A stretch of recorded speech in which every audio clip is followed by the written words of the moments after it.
বসন্তের সন্ধ্যা, বাতাসে শিমুল পলাশের লাল আভা, নরম বাতাসে এক অদ্ভুত পরিবর্তনের অনুভূতি, সম্ভাবনার সুগন্ধ ছড়িয়ে পড়েছে চারপাশে।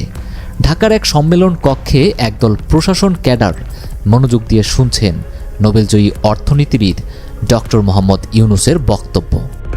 এই তরুণ কর্মকর্তারাই বাংলাদেশের ভবিষ্যৎ গঠনের অন্যতম চালিকা শক্তি। নীতি নির্ধারণ, বাস্তবায়ন ও পরিবর্তনের দায়িত্ব তাদের কাঁধে। তাদের সামনেই দাঁড়িয়ে ইউনূস একটি ভবিষ্যৎবাণী করলেন। চীন, ভারত দেশ দুটি দ্রুত গতিতে এগিয়ে যাবে। আমরা যেহেতু মাঝখানে আছি, তারা আমাদের ফেলে যেতে পারবে না।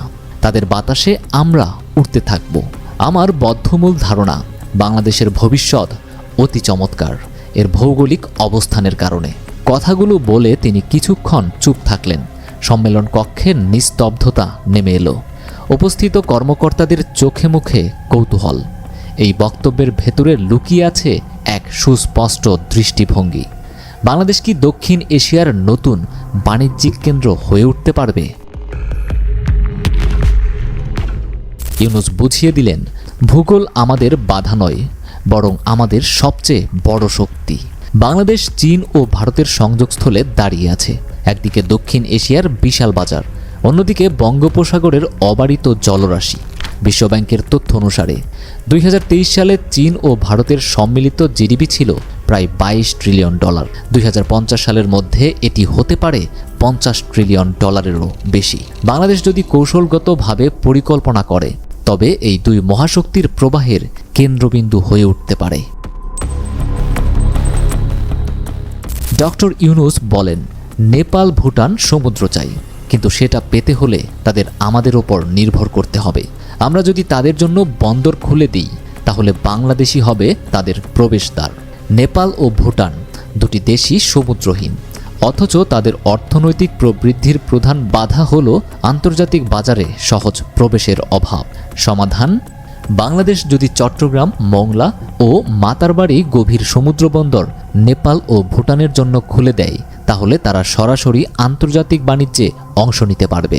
ইতোমধ্যে নেপাল আগ্রহ প্রকাশ করেছে এবং বাংলাদেশ, নেপাল, ভুটান যৌথ বাণিজ্য চুক্তির আলোচনা চলছে। আমাদের শুধু পথ করে দাও, আমরা প্রস্তুত। নেপালের এক ব্যবসায়ীর এই মন্তব্য ইউনূসের কথার সত্যতা আরও দৃঢ় করে।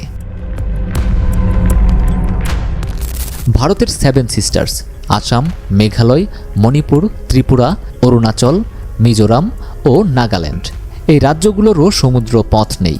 ফলে ভারতের মূল ভূখণ্ড থেকে বিচ্ছিন্ন। পণ্য পরিবহনে সময় ও ব্যয় বেশি হয়। কিন্তু বাংলাদেশ যদি ট্রানজিট সুবিধা দেয়, তাহলে 7 সিস্টার্স অঞ্চলও সরাসরি চট্টগ্রাম বন্দর ব্যবহার করতে পারবে। এতে ভারত ও বাংলাদেশের মধ্যে বাণিজ্য প্রবাহ কয়েক গুণ বাড়তে পারে। বাংলাদেশের সামনে রয়েছে বিশাল সমুদ্র এবং বন্দর ভিত্তিক অর্থনীতির বিশাল সম্ভাবনা। বিশেষ করে মাতারবাড়ি গভীর সমুদ্র বন্দর পুরো অঞ্চলের বাণিজ্যিক মানচিত্র বদলে দিতে পারে। বিশ্বের বড় বড় জাহাজ এখানে নোঙর ফেলতে পারবে, যা আগে সম্ভব ছিল না। এছাড়া দেশের বিভিন্ন স্থানে নতুন বিশেষ অর্থনৈতিক অঞ্চল তৈরি হচ্ছে, যেখানে বিদেশি বিনিয়োগকারীরা তৈরি পোশাক, প্রযুক্তি ও রপ্তানিমুখী শিল্পে বিনিয়োগ করবেন। ডক্টর ইউনূসের মতে, বাংলাদেশের অর্থনীতিকে কেউ আটকে রাখতে পারবে না, কারণ দেশের ভৌগোলিক অবস্থান এশিয়ার কেন্দ্রস্থলে। সন্ধ্যা নেমে এসেছে। বসন্তের বাতাসে শিমুল পলাশের লাল পাপড়ি উঠছে। বেইলি রোডের এক ক্যাফেতে তরুণ উদ্যোক্তারা উত্তেজিত কণ্ঠে আলোচনা করছে বাংলাদেশের ভবিষ্যৎ নিয়ে। নেপাল, ভুটানকে সমুদ্র বন্দরের সুবিধা দেওয়া, ভারতের উত্তর পূর্বাঞ্চলের সাথে সরাসরি বাণিজ্য সংযোগ তৈরি করা, নতুন বন্দর গড়ে তোলা, সব মিলিয়ে বাংলাদেশ কি নতুন অর্থনৈতিক শক্তিতে পরিণত হতে যাচ্ছে? ডক্টর ইউনূস সম্মেলন শেষে বাইরে এসে দাঁড়ালেন। আকাশের দিকে তাকিয়ে একটু হাসলেন।